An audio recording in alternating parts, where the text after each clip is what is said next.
This is the way I do it. You ain't got to do it this way if you don't want to. Throw my lines over my shoulder. I get up here close to them. I always speak to my lead mule first. All right, Kate. Off. Off. Off. All right.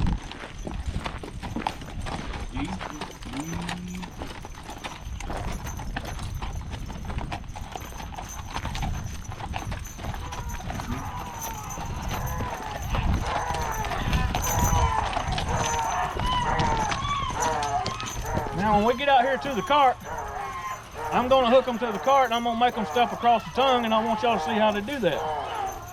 I'm gonna make my off mule, Alice, she's gonna go across the tongue, and then I'm gonna just swing them around in one swift move, and that way we can hitch them. All right, stand up, a little bit down. Whoa. Whoa. Back.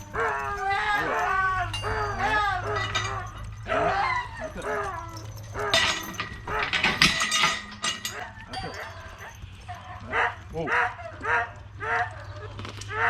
Now, I take my line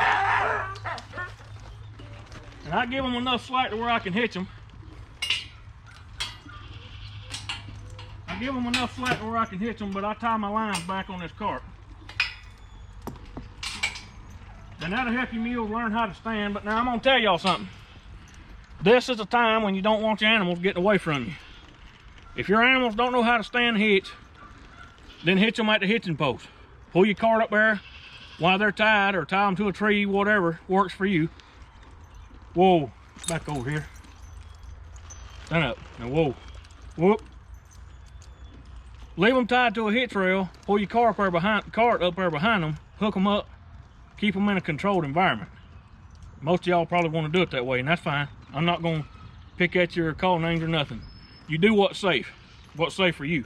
Now, this cart's got a 1,000-pound tire behind it. I got my lines tied to this cart. They're not going to pull that tire with their mouth. They're just not going to do it. But these mules have done this enough, they kind of know about how to stand. If I wasn't comfortable doing this, y'all, I'd pull my cart around there to the hitch rail. We'd hitch them around there, okay?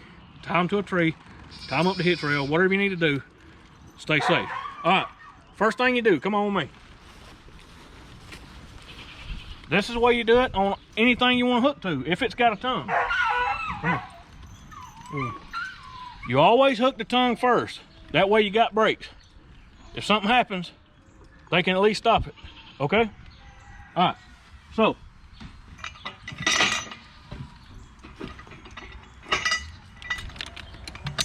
Get that hook, and get that hook. Whoops. Now I get this over here.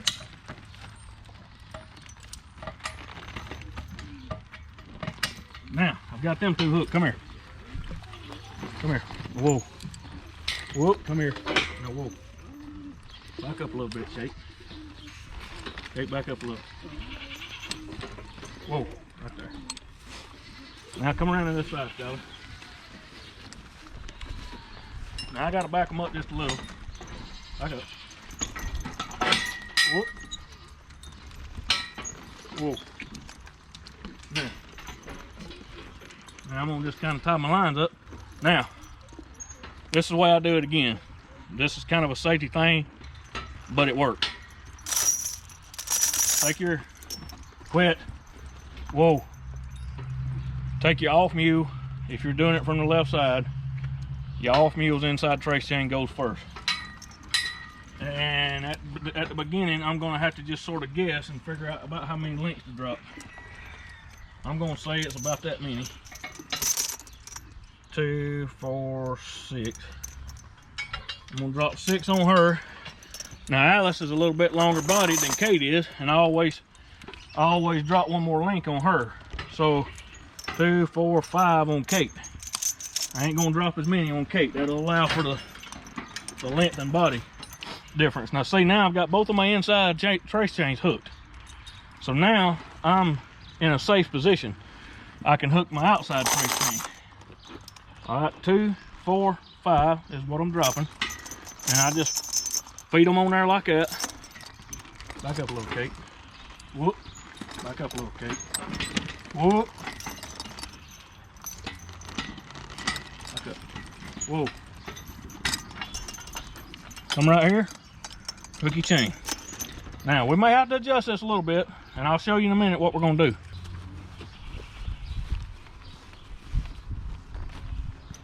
All right. Whoa.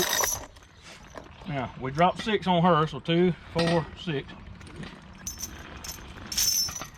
Now, we'll just see kind of how things look. Let me get up here in the front. And you want to get them even. Come here. Whoa. Now, here's the deal. Here's how you'll know. Come here. She's shining at you with that camera. Back up a little bit. Come here. Whoa. Come here. Come up a step. Now, whoa. Now, you see how this chain is kind of facing down in relation to her hames? You see how that chain is slack? That's not right.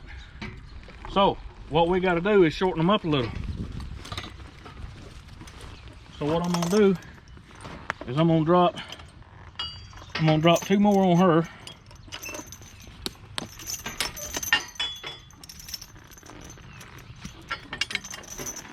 Drop 2 more on her.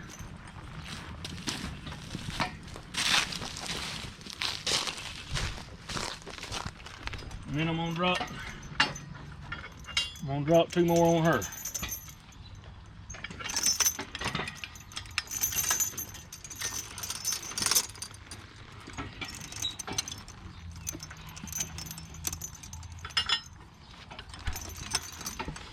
Now let's look at it again. Come here, little. Come here. Whoa. Come here. Whoop. All right. Now see, hers looks pretty good. The angle's right. That chain's tight. Hers is still a little bit slack. I need to drop 1 more link on her. And whoa. Whoop.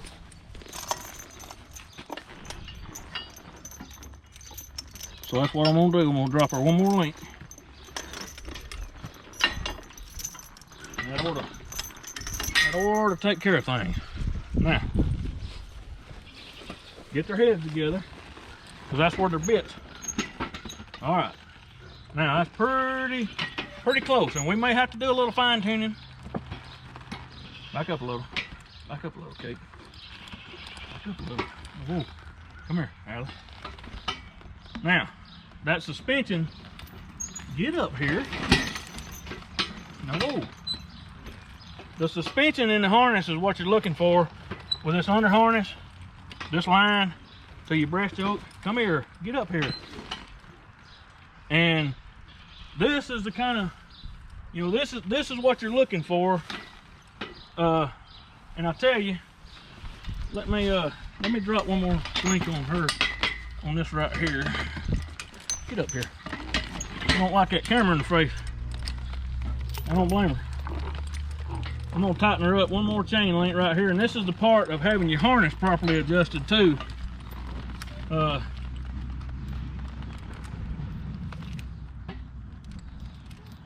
Your harness being properly adjusted, this is part of it.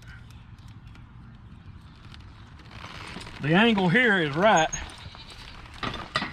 but that was a little bit loose. Now look at this angle from the side over here, Skylar. See what I'm talking about? See that angle? Now that's fairly okay. So the camera battery died, and we had to get a little charge on the camera and regroup. Hey, come here. Whoa. Anyway, where we was at was about the suspension, talking about it being in line with the hames, connecting to the breast yoke.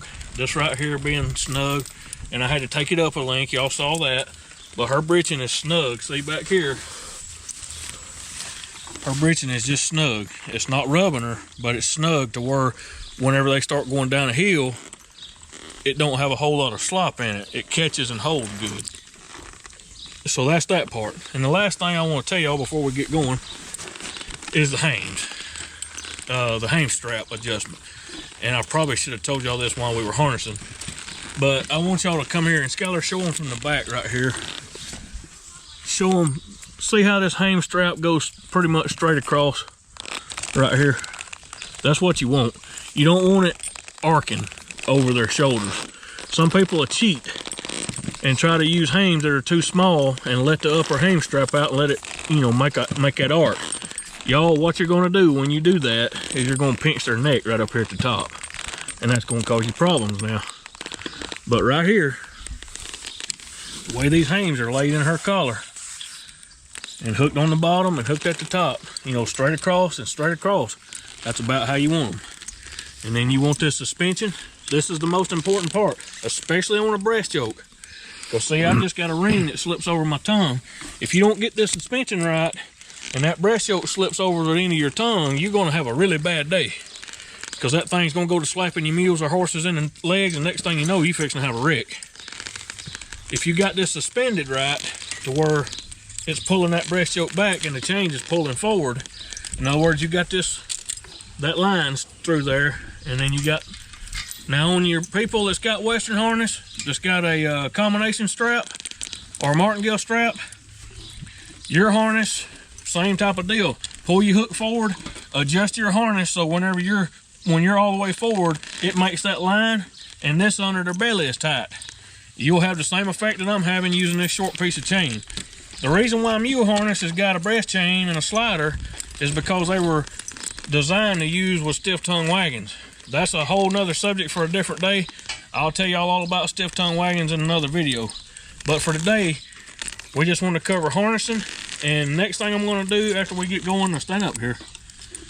The next thing we're going to cover is line adjustment. I'm going to show that to y'all from the driver's seat so y'all can see what that looks like. Now, I want to tell y'all this before we get going.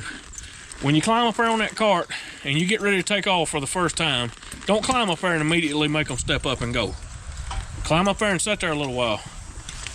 Make them wait on you. Horses and mules, y'all need to learn patience in every aspect of the operation, whether it's harnessing, standing, hitching, working, whatever. They need to learn patience. Loading in a trailer, they need to learn patience. Slower is always better. And if I've learned anything from Mr. Ronnie Tucker or Mr. Thomas Summers, it's the fact of making your mules wait on you. Make them go slow, make them go easy. A slow working horse or mule is a working mule or a working horse. They need to walk slow and steady with a load. And when they're standing here getting ready to go, make them sit there a while. Don't just get on the cart and take off, because if you do, they'll get in the habit of doing that every time. They know that every time you get on that cart and pick the lines up, gone. So, make them do what you want them to do. Make them stand there. If they don't stand there, hold your lines and make them stand there. And then, well, I'll tell y'all about the tire later, because that's a whole nother theory. I want y'all to understand my training theory, but I'll tell you while we're driving. All right, thank you.